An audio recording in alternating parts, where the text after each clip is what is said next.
ఊరికే రూల్స్ చూసే బదులు మీ ఫోన్ ని పనికొచ్చేలా పాడండి. రాష్ట్రంలో సంచలనమైన వార్త.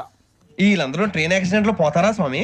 వైసీపీ నెంబర్ 2 విజయసాయిరెడ్డి రాజకీయాల నుంచి శాశ్వతంగా తప్పుకుంటున్నట్లు ప్రకటించారు. ఏమిటండి మీరు మాట్లాడేది? ఇంకోటి కూడా వచ్చింది. విశాఖ మాజీ ఎంపీ ఆయన కూడా రాజీనామా చేసి 2 రోజుల్లో బీజేపీలో చేరబోతున్నట్లు మరొక సమాచారం. నిద్ర లేదు, సుఖం లేదు, దెబ్బ మీద దెబ్బ, దున్న మీద పుండుని కాకి పొడుస్తున్నట్టు పొడుస్తున్నారా?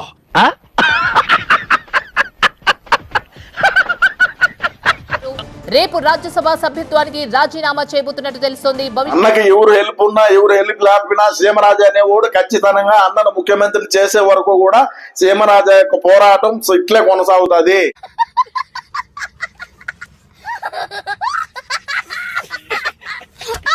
అన్న నుంచి ఎప్పుడు వస్తారు? 31 వస్తారు అంటున్నారు. వచ్చిన తర్వాత మరి ఏంటనేది ఆయన ముందు లండన్ ఎందుకు రాడే ఉంటే పోయింది. ఆయన ముందు లండన్ ఎందుకు రాడే ఉంటే పోయింది.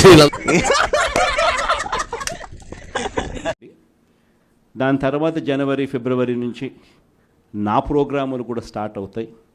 నేను కూడా జిల్లాలకు వస్తాను. వీళ్ళందరూ వెళ్ళిపోతే ఆయన వచ్చాడు ఏం చేస్తాడు పాపం. ఇప్పుడు ఎవరు ఉంటే కదా ఇక్కడ ఎన్ని ఎన్ని ఎన్ని ఎన్ని ఎన్ని ఎన్ని దారుణాలు సార్.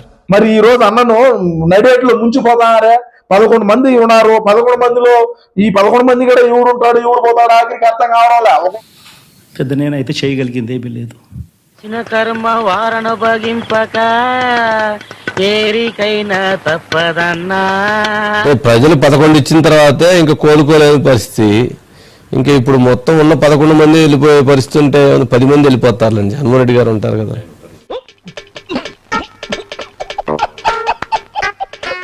ప్రాబ్లమ్స్ అయితే ఉంటాయి అన్నమాట వీడికి. ఏమంటారంటే వీడి లైఫ్ అంతా ప్రాబ్లమ్సే చెప్పాలంటే. మూర్తి గారు ఇలాంటప్పుడే గుండె రాయి చేసుకోవాలి. భారతీయ జనతా పార్టీ వైపు ప్రయాణం చెయ్యాలి అనేటువంటి ఉద్దేశంతో లక్ష్యంతో ఆయన అడుగులు వేశారా? లాగేసుకున్నారు కదరా, నాశనం అయిపోతారు. ఎవడను నా పెట్టి పేపర్స్ నీ పొజిషన్ నా పొజిషన్ వచ్చింది నన్ను అన్నా.